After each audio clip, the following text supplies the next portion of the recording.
Welcome to Out of My Mouth, the program where raw thoughts meet unfiltered conversations. Join us as we dive into the depths of human experience, where we share stories, perspectives, and insights that just might challenge the status quo. Get ready to laugh, cry, and ponder the world around you like never before. This is Out of My Mouth.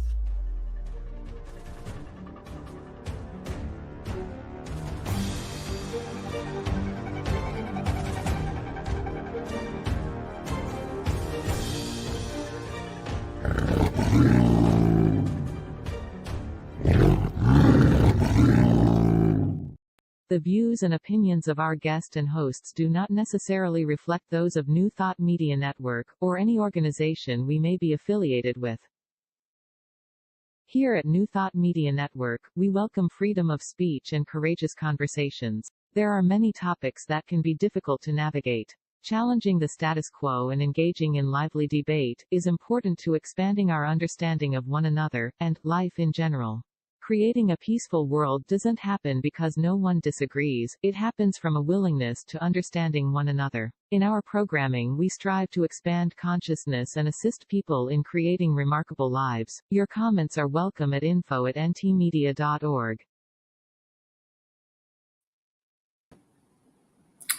Good morning, good afternoon, good evening, wherever you're coming from. Good day. Welcome to Out of My Mouth, formerly known as Spiritual Cafe. My name is Cheryl Rogers, and my co-host today is Marg Dupuis. Hello to fall. Before we begin, we'd love to be able to just acknowledge the land that we all come from, and just hear these words as your own. In the spirit of reconciliation and peace, I am grateful for the opportunity to meet on these sacred lands. I thank the generations of people who have taken care of this land for thousands of years. I recognize our oneness. I realize our history. We choose to create a new reality. We are one. Miigwech. Miigwech. Thank you so much, Cheryl. And now it's my privilege to introduce Joan Grundy. Joan is a retired Catholic high school vice principal who continues to do talks and workshops in the areas of spirituality, wellness, and support for the 2SLGBTQ+ youth. She identifies as a gay woman and has worked with gay and transgendered youth for many years in her roles as a high school teacher, chaplain, guidance counselor, and administrator. Joan is the author of a book entitled A Deepening Life, which I happen to have a copy of, which details her journey to live consciously and help others to do the same. It is available online at all major bookstores, but is most reasonably priced at volumesdirect.com. In her leisure time, Joan enjoys reading, writing, traveling, kayaking, cycling, and golfing. I wonder where she finds all this time.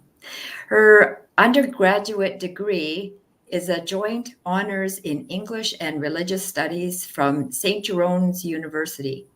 Her Bachelor of Education is from Brock University, and her Master's of Theological Studies with a concentration in counselling was begun at Notre Dame in Southbend, Indiana, and completed at Wilfred Laurier.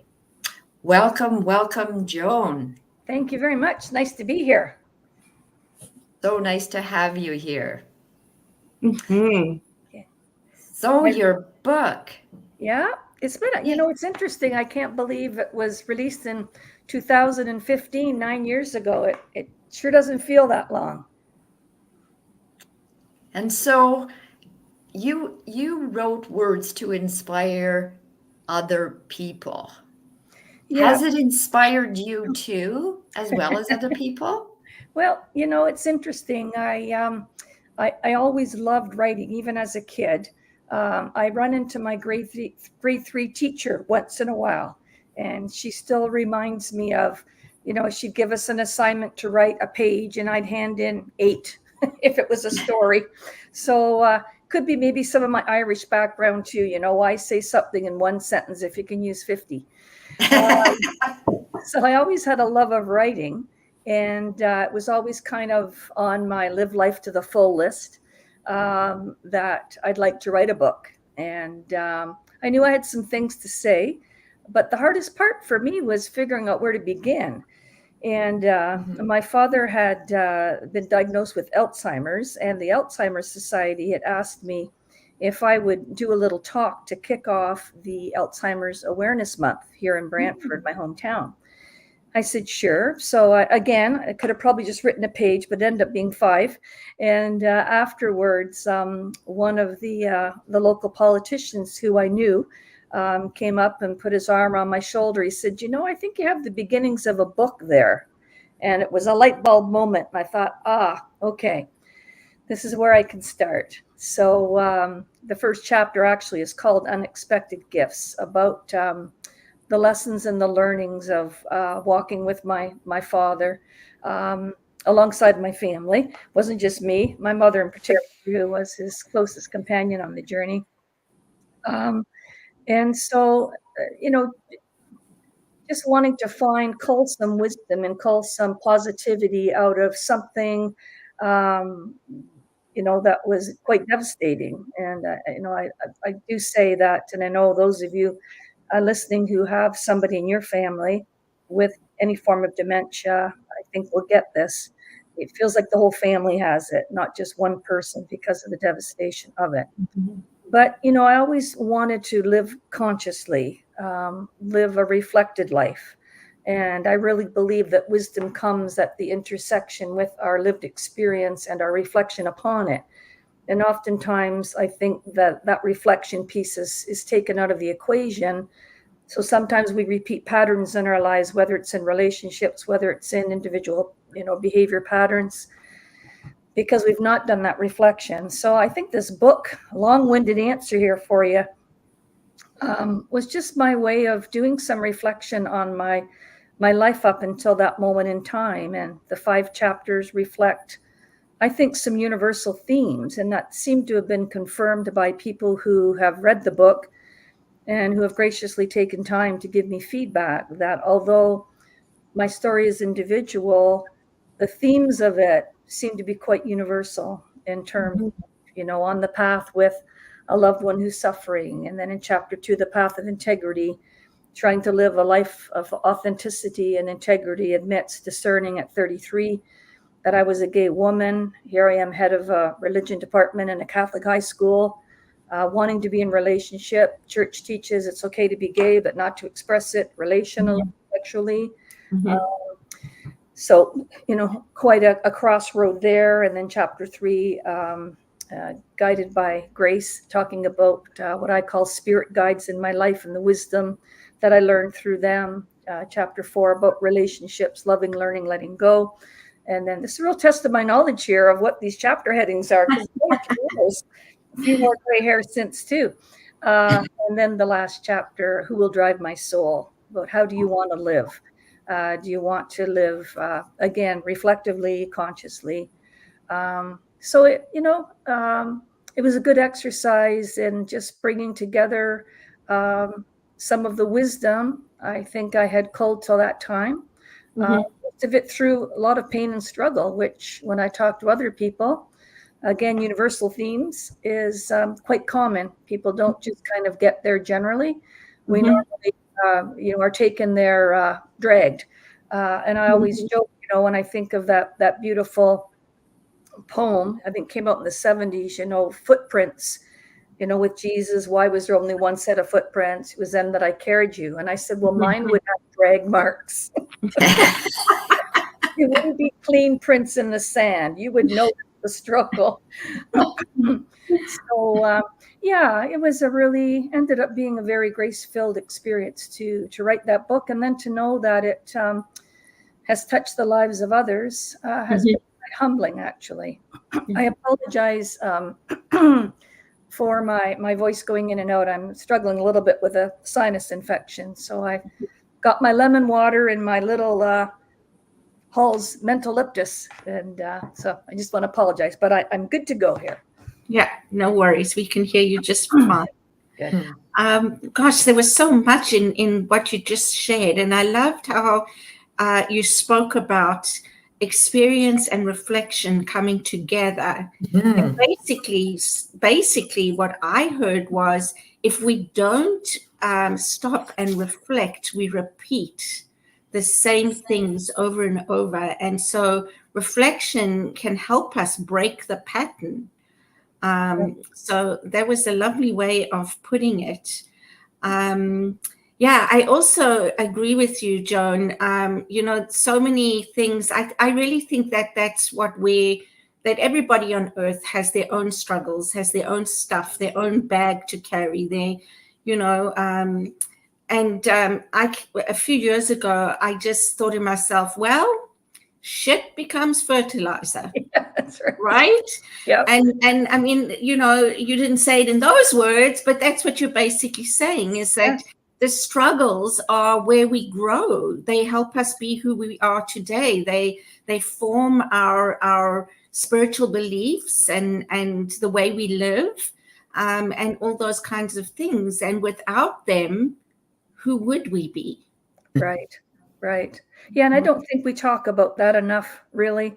I'm sure you're very aware of Brené Brown and her work on vulnerability and just the importance of that, And I think for me, writing the book too allowed me to just, get raw and real. And it was a little bit of a scary feeling, to be honest. I mean, I've talked to other authors, and you do really feel like when it goes to print, you're birthing this baby that you have been growing and has been gestating within you. In my case, for 5 years, because I was working as a vice principal at a very busy school, 2,500 kids, St. Mary's, actually in Kitchener. Wow. A beautiful community. I loved it, but it was busy as hell the best of times. You said shit, so I figure I can say hell. Right? Absolutely. Okay, good. And so it did. I really was only writing through the summers and then on Sunday mornings. So it was about a 5-year process, but in looking back, I think that was meant to be. In fact, I know that was meant to be because it gave me even more time to live a little bit and to do more reflecting as I went. But I didn't want it to be I didn't want it to be plastic. I didn't want it to be, soft coded. I just wanted to be very real with, my feelings. And it was, I think it did open doors for people. One of the nicest letters I received, it was an email, and it was from a 78-year-old nun. And she had read chapter 2 about my whole journey to accept who I was. A lot of people don't realize that gay people have to come out to themselves first and foremost before they come out to others. Sometimes that can be years and decades. And sometimes people never can take it to the next step of then coming out publicly. Yeah. And she was in that situation that she was aware of who she was in her early 20s, and now she's 78. And she read chapter 2 and closed the book, said a prayer, and then went into her community where they were gathered for dinner and said, after dinner, I'd like to chat, and came out to the 7 or 8 fellow sisters that she lived with. And she talked about how freeing that was for her. And, it's very complimentary that the book helped her do that. But I said to her, really, that wasn't about my book. That was really about your readiness. The whole, when the student is ready, the teacher will come. Yeah. So my words just affirmed her wisdom that she already had. And I wanted to make sure that she owned that and took ownership of that and didn't give me that power. And yet it was really nice to know that at least nudged her a little bit to take that final step. It seemed to mean a lot to her that she was able to do that. Yeah. And I hear what you're saying. Sorry, Marg, about, she was ready to hear it. I also think, though, sometimes we don't take enough credit for being the one to be able to give that person a nudge, or just, we're in the right place at the right time, exactly as they are for that to happen, right? And so to me, that's sort of divine order. And sometimes I know for myself, and that's one of the things about all these books, is reading them on them and talking about them deepens the meaning of what it means to me personally in my life. And so again, without the book or books, I wouldn't be who I am today either. Right. Yes. Yeah, and the storytelling from that perspective. Thank you. You're welcome. Go ahead, Marg. And the storytelling, and I don't mean just literally in the story in a book. I mean the storytelling of when we share one-to-one or within a group our personal life and our journey. I know when I came out, I don't mean being a gay woman, but when I came out, which I am, but being having a mental health issue, disorder, whatever, people came to me and said, "Me too," or my person in my life, and it became freeing for somebody else, and so it released something for me, but it also, I believe, helped other people. And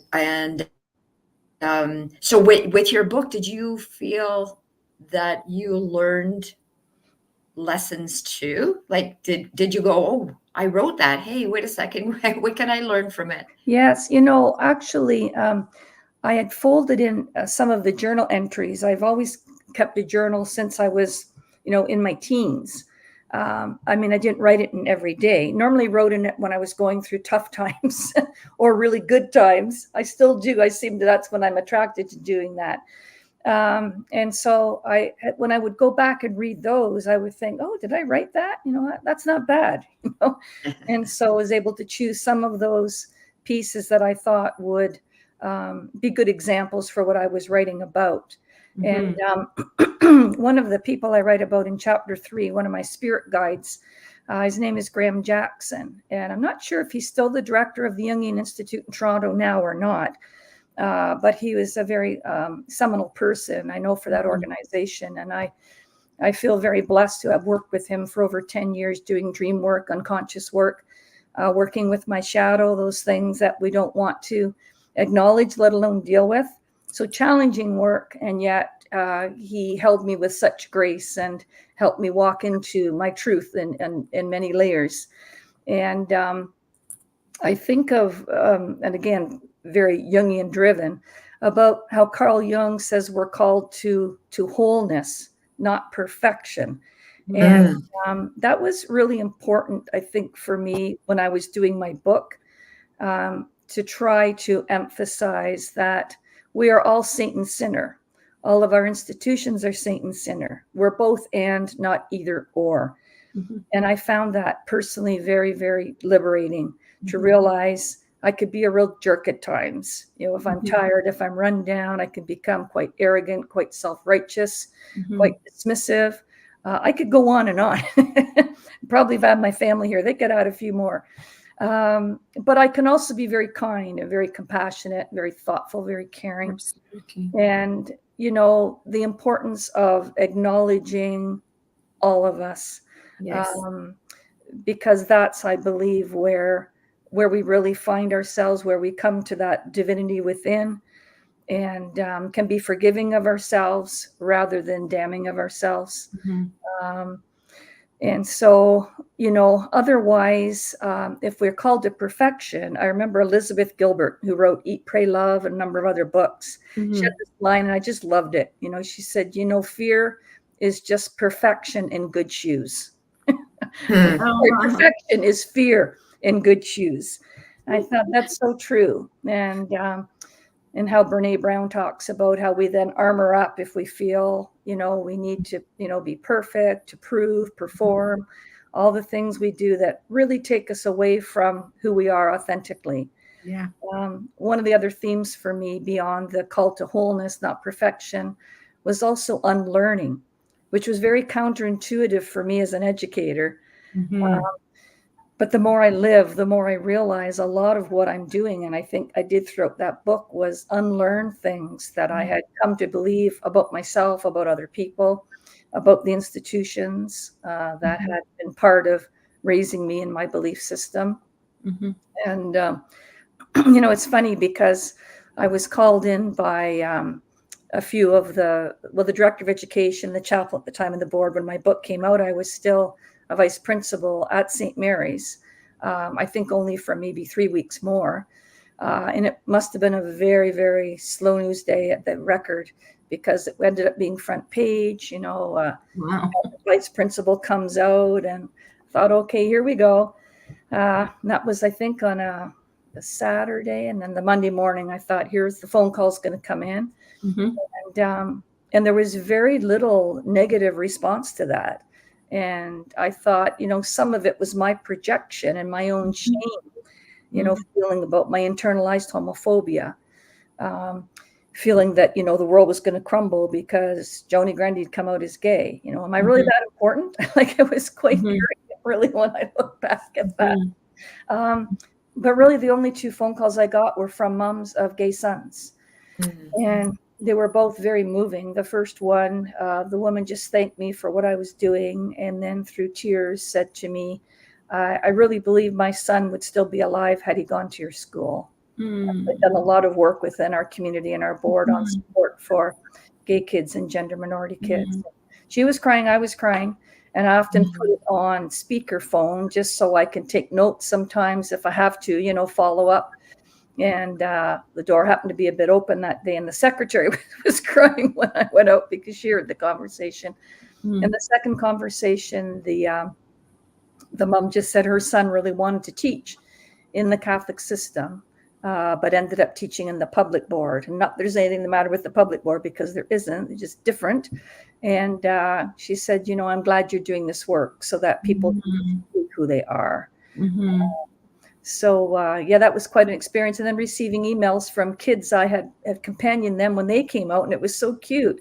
One young guy who wasn't so young anymore, I think he was in his was 31 or something, and he wrote an email, said, Miss G, they still can't call you by your first name. I still run to people at the bank. I said, please call me Joan or Joni. They're like, I just can't.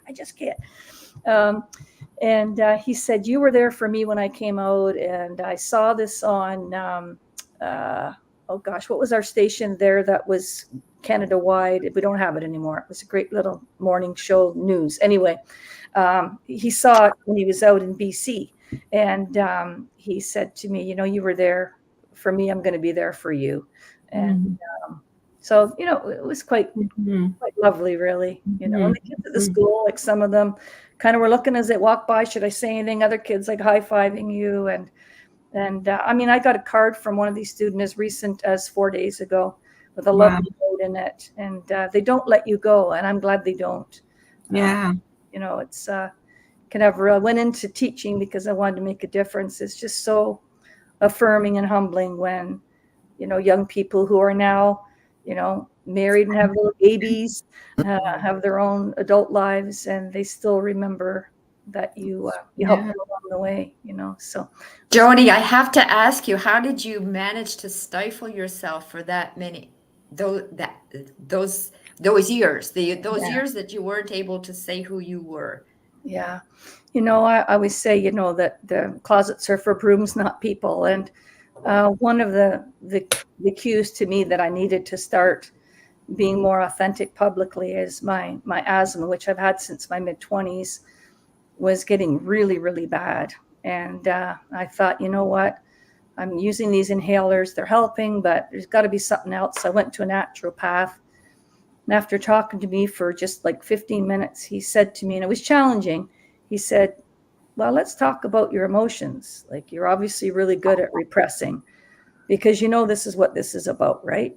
And I was like, I remember going to the parking lot after and sitting in my car like a 3-year-old, like, but I went back to him and we did dialoguing about it. And I thought, yeah, this is kind of killing me from the inside out here. And on a metaphorical and literal level, the breath was being taken from me. So, and helping so many young people, really encouraging them to live who they were, and not being able to do that. And that really haunted me, because I thought it must seem very hypocritical, because many of them knew, gaydar, call it what you want, sporty looking, short haired, young woman, not so young then, I guess. Gym teacher. Yeah. So they kind of figured it out, so I asked a few of them after that article came out and I came out, and even years later, I said, I really struggled with not being able to be honest and asking you to be honest in your lives. And they said, oh, we knew, what was going on. We knew you couldn't. And we just really appreciated that you pushed the envelope and probably put your job and your, basically your career at risk, trying to help us and push for support for us. So that relieved a lot of my Catholic guilt at the time. And then people said to me, after the book came out and they read the chapter and they saw it in the press, CBC, and they said, no, not trying to be critical, Joni, but why? I mean, most of us knew you were, because I'd been out to a close circle of colleagues and friends for many years. Those allies were really important to me in my survival, to stay in those closets publicly. But they couldn't understand why I felt the need to say it. And I said, I've been representing young 2S LGBTQ plus kids for decades in my role. I've been representing the board and what we're trying to do in the board, because we were pretty much leading in the province as a Catholic board for doing the work in this area. And at the time, I represent myself. It's one thing for people to kind of know that little secret, that I can quietly share, and please don't many people, and my job could be on the line, kind of thing. And I'm not being dramatic when I say that. At that time, I did have a friend who was fired, not in our board, but in another Ontario Catholic board. So the threat was real, and I said, no, I need to name this for myself. I need to walk into my truth. And then when the board asked me to come back and do some supplying in the fall, which said to me, it's a lot of integrity and courage on their part, because I said to them, I'll go back, but I'm not going back as a closeted person. I'm not going to have a loudspeaker, in the morning, good morning, stand for the anthem. It's your supply gay principal speaking. Like, I wasn't going to do that. But if they asked me, or they said, oh, aren't you that teacher that used to be here, came out, I'm going to say, yes, I am. And interestingly enough, every time I would go back and supply, teachers would send all of their list of these, sexual minority and gender minority kids to me, to meet me and be able to chat with me, and hopefully I could provide some open support for them. It makes a real difference, and we're still not there yet within the Catholic school boards, but it's imperative that they get there, because it reduces suicidal ideation by almost 50%. Some studies show, if you have openly gay educators in your schools. It's really important. It literally can be a matter of life and death for kids. Yeah. And that's a huge, huge why, and the difference that your book has made, for sure. It's time for us to take a couple of minutes break. So grab yourself a quick glass of water or run to the loo and come on back. We'll see you soon.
New Thought Media Network. We are a global broadcast network of positive music, media, and entertainment, inspiring humanity's evolution along the journey of enlightenment and creating a world of love, peace, empowerment, and prosperity for all. New Thought Media Network. Positively inspiring.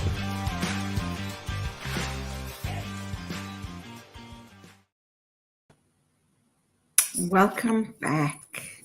Welcome back. Wow, what an awesome conversation we've just had. Really, really special. Thank you, Joan. Before the show, I heard something mentioned about Joseph, and I don't know who this person is or was. Would you like to tell us a little bit about that? Yeah, sure. One of the blessings, really, that and gifts that come with doing the work of supporting 2S LGBTQ youth is also having the ability to also support adults who are on the journey. And JP is my cousin, and born biological female with the name Joan. So I do tease him sometimes about abandoning ship with our wonderful name together. But quite happy as Joseph Patrick now. I think he's tuning in. So hello, JP. I hope you don't mind me talking about you. I talk with him sometimes when I give talks and do workshops. And he's one of the people that has taught me a lot about the transgender experience.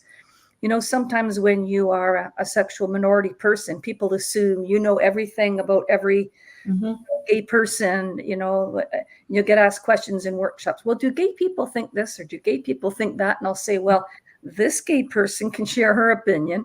But I can't speak for other people's lived experiences. Having said that, I certainly don't mind when people reach out to me and want to learn more about the gay experience. I can certainly talk in some generalities, so I don't want to discourage that. But I always want to be really clear that I speak from my own lived experience. Right. And that's why, for me, in honoring JP, my words that will follow now don't speak for his experience. You did interview him, and he did a lovely job sharing his life with you. JP presented to our family initially as being gay. Part of that, he explains to me, is because really didn't have words for it at the time. And certainly his physicians and people that he worked around as a nurse in a local hospital didn't have those words to help him sort of understand. And although words can also be used to label people, and I do think we need to be careful when we use them at times, they're also very helpful for helping us to understand some commonalities that some people have. And so he's really helped me a lot. And I've been feel very privileged to have been let into his journey with him. And he has also helped me in my journey. I remember when I was having my first crush and we were golfing, and I'll never forget what hole we were on at Paris Golf Course. That no longer exists, sadly. You know, saying like, I don't know what to do. Like, I think I feel this way, but I don't know. And he said, oh, relax. You'll know what to do when the time comes, you know? So he was very calming for me in my journey. And he let me in even so far as when he began his transitioning and began his hormone use. I went with him to meet his doctor, who also identified as trans. And it was such a wonderful, very moving experience for me to literally pull my chair back and let the two of them dialogue. And I think, I'm not sure, but I think that was one of the first moments that JP had felt truly seen, truly heard, truly known, truly understood. I mean, as much as those of us who loved him, his family and friends, you know, we don't have that same lived experience. I certainly have the experience of living in the world as a minority person, but I think it's extra hard, if I may say, just from my lived experience walking with him, to have the transgender experience. And there's that other layer of now misunderstanding for a lot of people, and ignorance in the true sense of the word, the not knowingness, and trying to wrap their head around that can be for some people a bit harder, probably because of not as much education and dialogue about the transgender experiences happen. I'm glad to see it's beginning to, being reflected and talked about in our larger culture, social media, television, movies, and all of those are very helpful to debunk a lot of the myths that, like what's happening in the US right now. It's interesting because every time I talk or I'm interviewed, you say, well, you know, should you be political? But for me, being human means I have to be political at times. There are things that happen in the world and happen to humanity that you need to speak out about. And one of the quotes I feel really strongly about and haunted my entire career, still haunts me in the best of ways, is all it takes for evil to persist is for good people to do nothing. Edmund Burke. I had that in my guidance office. I had that in my classroom portable. I had that in my VP office, my acting principal office, and it's etched in my heart now. And so, you know, there are times where we need to speak up. And right now, what the US, some politicians in the US are doing and want to do further around, particularly the trans community, makes my skin crawl. You might as well give loaded guns to some of those young people. Or it's hard enough being a young person and then having to deal with all of that, sorry, no other word for it, but crap on the outside coming at them is immoral. How about you instead educate yourself? How about you talk to some people who have lived that walk, who are walking that journey? When I was in the classroom, I had panels a lot because I wanted the young people to meet people, not labels. Because when you hear gay, homosexual, transgender, divorced even, right? All of these labels, I wanted them to meet people. And as soon as I found that, and I taught at the secondary level, that teenagers would meet people, boy, it was transformative for them.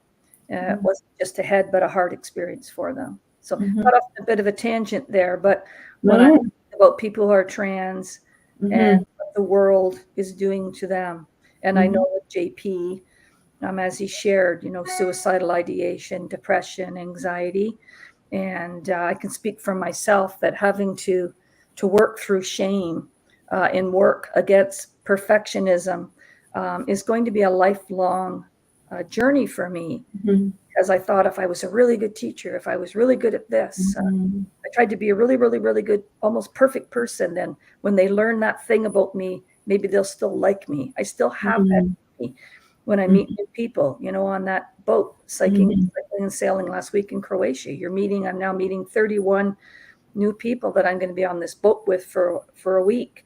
And, you know, you're coming out all the time, right? And you're kind of gauging, oh gosh, you know, and again, making my own judgments. So there's, you know, 4 people from the States.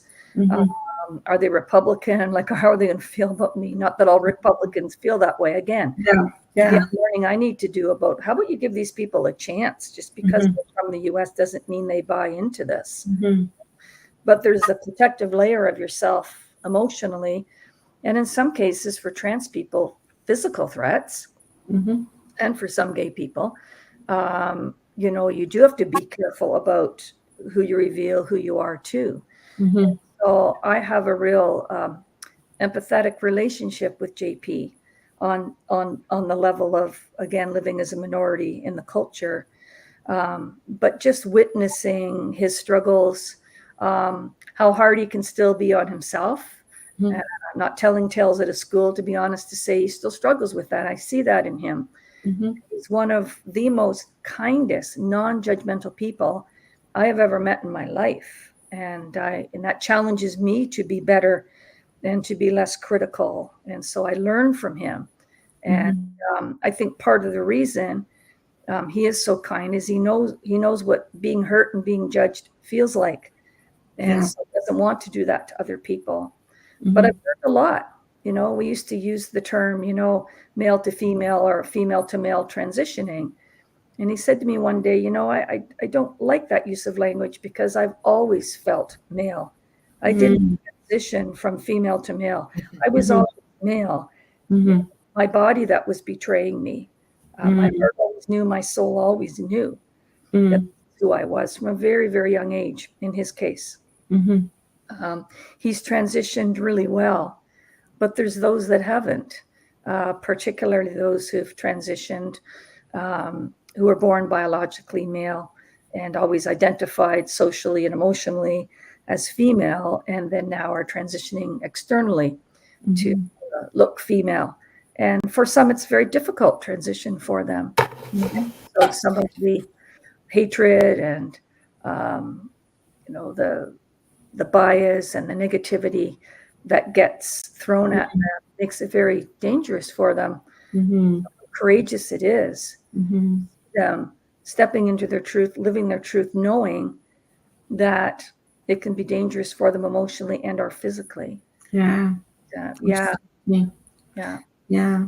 Dangerous and yet desperate to be able to be themselves. Absolutely. And I mean, I know as someone who loves him, I'm absolutely thrilled, that he took that step in, and to see, the beard coming in, and he's just so cute, he'll go, see, and I might see 2 hairs, initially. Oh yeah, it's coming in well, He's right now he's cursing me. I'm going to tell you that. No JP now, it's full and it's all good. It was really exciting to see him again, back to that first meeting with that doctor, was going to help him transition. And he came equipped with all the reasons why he felt he should be able to go on the hormones. And she just said, I don't need to hear that. You're telling me this is who you are. You have to explain this to me. I believe you. Right. I know that was a profound moment for him, because his whole life he had to be explaining to people who he was all the time, and trying to, in some ways, not convince, but help them come to some understanding. My mom, God love her, my mom was amazing. She died at 92, and she had lots of questions about her then niece to nephew, right? And was trying to explain to her, well, Mom, some people, going through it all methodically, and she was listening. She goes, oh, you know what? I just love all the people that he is.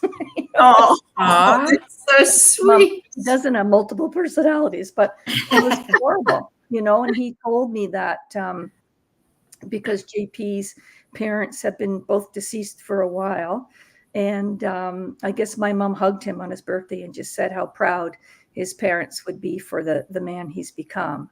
And I just thought, wow, my mom gave him that gift. And beautiful. Well, my sister, who is Jewish, and at her son's wedding, her and her husband, my sister Catherine, her husband Jim, came over, and Jim invited JP to join the men, with the kippah, because they had a ceremony under another tent for the men with scotch and whatever. And he just, without him, they walked over with the kippah for his head, acknowledging, you're on the wrong side here. You need to be over where you belong.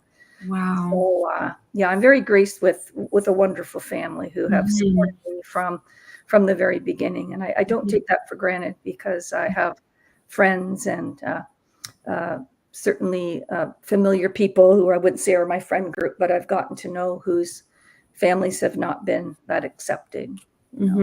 So we try to surround JP with as much love as we can. But we know he has his own journey within that to fully accept himself and celebrate himself. And it's nice to see that blossoming happen within him. Absolutely wonderful. Wow. I'm just picturing the two of you as children. Oh yes. Yes. I knew I was different. He knew very young that he was a boy. I had crushes on boys in high school, but when it came to any kind of physical expression, I was like, okay, it's been really fun hanging out with you, but I really don't want to kiss you goodnight, and really nice men. I dated a lot of really nice men. My one sister said, who's the flavor of the month, in my early 20s, I met some and dated some wonderful, wonderful men. And I've actually crossed paths since, and they just smile and say, it's okay, it's okay. But so I didn't know till I was 33, I named it for myself. I knew growing up that I was a tomboy. I wasn't excited about, the same things that a lot of girls were, getting, their first purses and their makeup and whatever, and bras. I thought, what's to be excited about getting your first bra? But anyway, they were exciting. So I feigned, oh yeah, isn't this cool? Meanwhile, like, I hate this damn thing. But anyway, so I knew I was a little different. Interestingly enough, the men I did end up dating in an ongoing way, with the exception of a couple, have all ended up being gay men. I find the unconscious really interesting. Yeah. Yeah. And we're all friends to this day, and we kind of giggle about it. And I don't know whether it was the feminine in them that I was attracted to, but because they had the equipment, you know, it was safe, you know, it could pass in the world. I don't know where that's at. All I can say is that happened. And and again, we kind of giggle about it as well, you know. Yeah. But you know, again, everybody's journey is so interesting, and honestly, I am glad I didn't know when I was younger. I think that would have been a lot harder. Well, I know it would have been a lot harder because I've accompanied a lot of young people in the school system. You know, I mean, 33, I had the financial, psychological, spiritual supports around me. Yeah. I mean, coming up to my parents was still one of the most difficult things in my life, because I remember driving, I was living in Waterloo, and driving home, and it was Holy Thursday. And I thought, oh, is it going to be a Good Friday? You know, could this be my last supper with my parents? You know, and it's kind of interesting when I look back even at the synchronicity of it all. And they were great. You know, I was through tears, and my mom said, I wondered even when you were younger. And I thought, why is the gay person the last to know? Like, he told me and saved some heartbreak for me and those young men, you know. But my father, he just said, you know, very practical. It is what it is, but he was worried about my job. He was a Catholic trustee in the Brantford board at the time. Was for 30 plus years. We thought we were going to take him, you know, in his coffin out of that board office. But anyway, so he was quite concerned about that aspect, about, you know, not putting myself in a situation where I could lose my job. And again, that was a very real reality at the time. But yeah, I didn't know till a little later. And to be honest, I mean, some of my internalized homophobia, I can now identify now. And I've told JP this story. We just always thought JP was gay, you know, and being little kids. And because JP is, again, he might not like me for this, but I believe he's almost 7 years older than I am. So, you know, he's a teen and I'm, you know, maybe 7 or 8.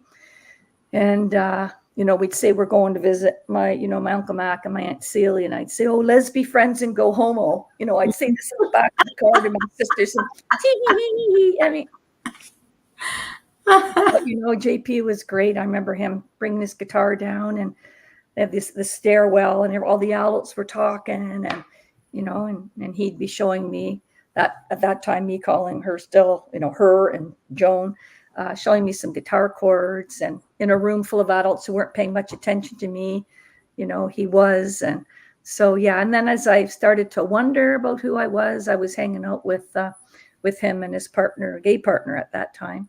And I thought, I feel quite comfortable here. What's going on? And eventually, you know, just slow learner, 33. What can I say? But yeah, he knew very young.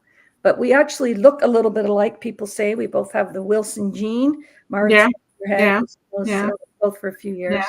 So and if I remember correctly, although he knew from when he was young, he only transitioned much later in life. Yes, only like I want to say 3 years ago now. Yeah, which is huge. Yeah, I mean, to have lived really all your life up until, like you say, 3 years ago, that's like up until now. Yes. You know, in a body that you're not comfortable with. Yes, I know. Yeah. Pretty amazing. Very courageous to step through that door later in life. And I'm just so glad that he did, you know. Yeah. And it was cute because we went somewhere and somebody thought we were husband and wife.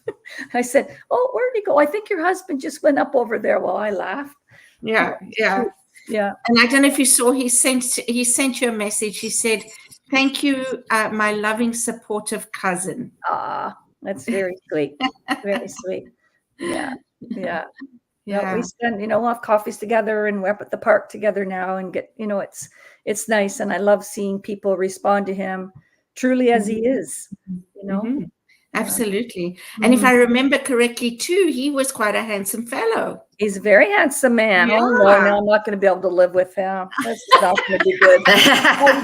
Why did you have to go there? And he's charming to boot. He's not just a good-looking guy. He's very charming and Very, very kind. And he's a crossing guard. He's rejuvenated too, retired from nursing and his work at the BGH here in the Brantford General Hospital here in town. But he does the cross guarding, and I think he's won over the hearts of all the people going through there, male or female, because of his kindness. But I think he's got a couple of women that think he's okay. So yeah. That's wonderful. You share a sense of humor. You resemble each other, and you also share humor. Right. And that I think that's been a survival, to be honest. I do write about that in my book too, how I've used humor to distract sometimes because but it's a very good thing. But I've had to be conscious of not hiding my true feelings behind humor, because that's very easy for me to do. But yeah, JP and I, when we get together, we do have the same humor. We'll watch something on Netflix. And remember one time his partner Judy was with us, and she just was looking over at us like, what's funny here? But we were laughing till we cried about it. Like sometimes, erring on the side of a bit of a sick sense of humor. I'm very grateful to have him in my life and all of my family members. Yeah. I'm very, very, very lucky that way. Yeah, wonderful. Yeah. And it certainly sounds like you have a very special relationship. Yes, we do. And I think part of it is that knowingness of, moving through the world a bit differently than being kind of the pink sheeps in the family. Yeah. Being able to empathize. I like that. It's in a different way. Like you said, as a minority, a person growing up as a minority. Right. Person. So we're both really probably empaths, deeply sensitive, and I don't know where that's come out of. Oh my gosh. That's actually a picture of him when he was on our show. Okay. I didn't know whether you're videoing him in. I thought, how did you do that? That's pretty amazing. I know. Are you ready for both of us? Was my second comment. It's not the same. Some people, if you're born a physical male and you want to transgender or transition your vehicle, then it's hard when you're like 6'2" and a really deep voice. Or if you're a woman, born physical woman, then hard to, at 5'2", to take on. But I was very lucky in the way that I could transition easily. And when Thanks, Deja. When I first heard his name mentioned, I didn't know who he was. But then when you started talking, I'm like, oh, yes, I remember. Yes. I remember that guy. Yeah. He's pretty memorable. Absolutely. Yeah, he's a good man. Yeah. I suspect, Joan, having you by his side and also the wisdom that you shared in your book may have helped him. I don't know. I haven't had a conversation about this, but may have helped him as well as countless others.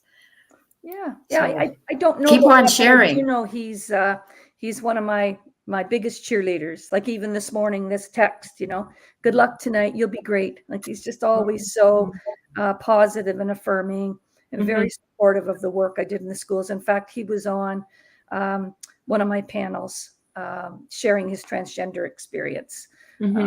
And spoke quite powerfully to the students. And you could hear the pin drop, because a lot of the younger students, don't get me wrong, it's still difficult for a young trans kid to transition and to step into their truth. But certainly for JP back, he'll be 70 this January. So it's, his path's been a little different than some of theirs have been. And I think it was quite, I know it was quite impactful. Just from the comments I got from students afterwards, even in the hallways, like, wow, when he shared about, standing at the top of the hospital there, looking out that window thinking, I could end this, Yeah. And it saddens me to hear that. But I know I went through when I was 22, a period of profound depression and suicidal ideation. Yeah. Again, different experiences, but there's some commonality about brought us to those places. And Absolutely. Mhm. Absolutely. Yeah. And my goodness, it's already 5:02. So it's certainly gone very quickly for me. Mhm. And just really great to have this conversation with you, Joan. Thank Oh, you thanks so for- much. Oh, Yeah. thank you for having me. It's always good for me to just helps me do again more reflection, like the book did. These interviews help me just reflect and also just feel, the season of Thanksgiving. Sometimes I know I take my family for granted, and Yeah.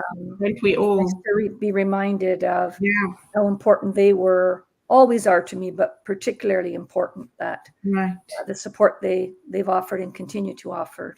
And Yeah. one of them is feeding me cabbage rolls right after this. So Oh, I'm also spoiled. I'm the youngest of 5, and people say, "Oh, you must be spoiled." I said, "You say that like it's a bad thing."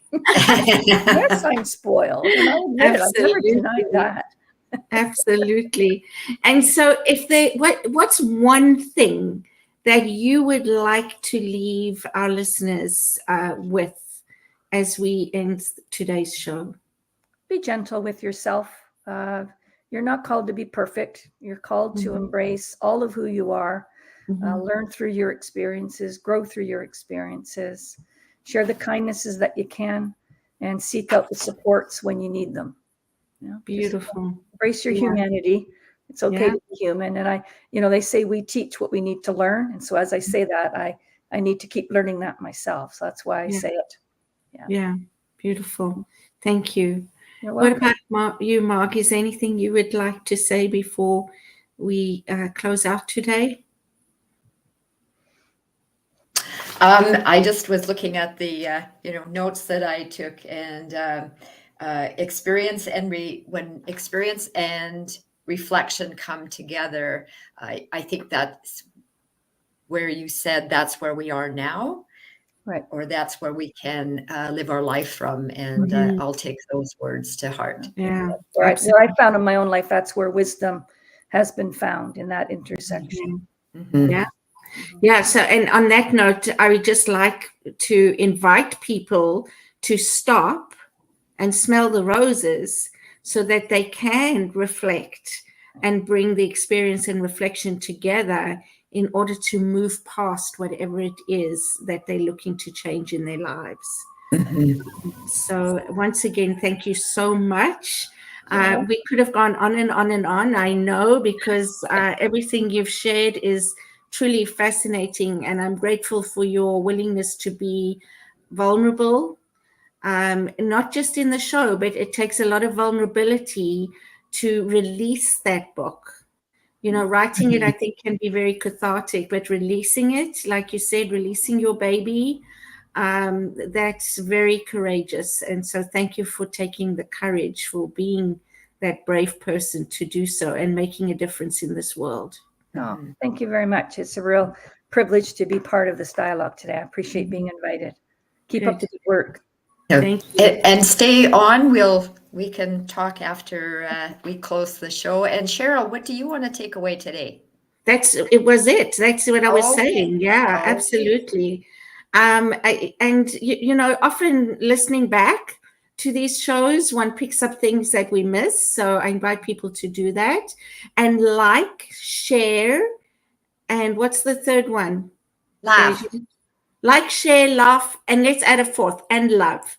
We look forward to seeing you next week. And thank you, Marilyn. Thank you for being here with us.